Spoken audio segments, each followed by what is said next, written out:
आज सीए कानून पे सुप्रीम कोर्ट में सुनवाई हुई है। टोटल 237 पिटीशंस हैं सुप्रीम कोर्ट में।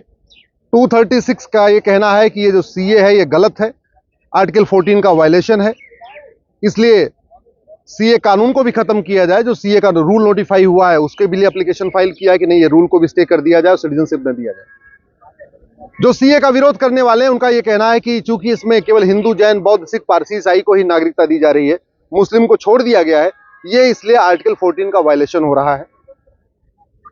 हमने उनकी याचिकाओं का विरोध किया है और हमने ये कहा है कि पाकिस्तान, अफगानिस्तान, बांग्लादेश के जो गैर मुस्लिम हैं, हिंदू, जैन, बौद्ध, सिख, पारसी, ईसाई, वो अपना सब कुछ छोड़ के भारत में आए हैं। हिंदू, जैन, बौद्ध, सिख, पारसी, ईसाई अपना खेत खलिहान छोड़ के आए हैं, अपना दुकान मकान छोड़ के आए हैं, अपना घर छोड़ के आए हैं, अपनी नौकरी छोड़ के आए हैं, अपना व्यापार छोड़ के आए हैं। पाकिस्तान, अफगानिस्तान, बांग्लादेश में जो गैर मुस्लिम हैं उनके साथ इतना भेदभाव होता है, उसको कहना, उसको व्यक्त करना बहुत मुश्किल है।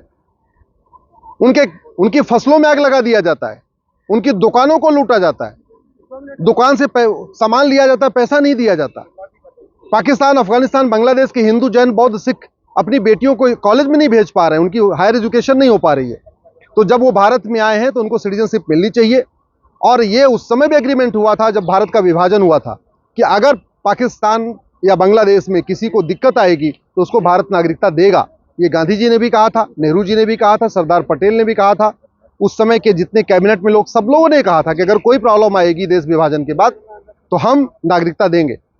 इसलिए जो रूल नोटिफाई हुआ उस पर स्टे नहीं होना चाहिए और वहां के नागरिकों को, वहां पे अफगानिस्तान, पाकिस्तान, बांग्लादेश के जो आए हुए हैं हिंदू, जैन, बौद्ध, सिख, उनको नागरिकता मिलनी चाहिए।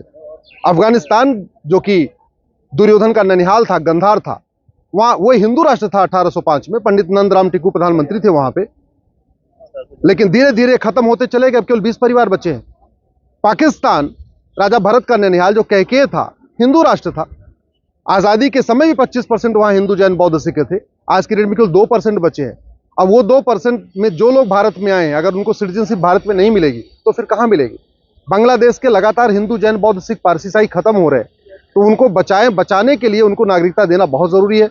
जो 2014 के आए हैं वो बिल्कुल यहाँ पे एक अमानवीय जिंदगी जी रहे हैं। 1947 के बाद, 49 के बाद से 2014 के बीच में जितने पाकिस्तान, अफगानिस्तान, बांग्लादेश के हिंदू आए, उनमें जिनको नागरिकता नहीं मिली, उनकी जिंदगी बहुत मुश्किल है। उनको बिजली का कनेक्शन नहीं है, उनको व्यापार करने का राइट नहीं है, उनके बच्चों को हायर एजुकेशन नहीं हो पा रही है, उनको वोटिंग का राइट नहीं है, उनको कोई भी बेसिक सुविधाएं नहीं मिल पा रही है। ऐसे में उनको नागरिकता देना इस सरकार की ड्यूटी है। कॉन्स्टिट्यूशन भी यही कहता है। और उस समय भारत पर पाकिस्तान का जो विभाजन हुआ था, जो एग्रीमेंट हुआ था, नेहरू लियाकत समझौता, उसमें भी यही हुआ था कि हाँ, उनको नागरिकता दी जाएगी और उनको कोई दिक्कत आएगी। इसलिए ये जो याचिकाएं आई हैं सीए कानून के खिलाफ, पूरी तरीके से मोटिवेटेड है।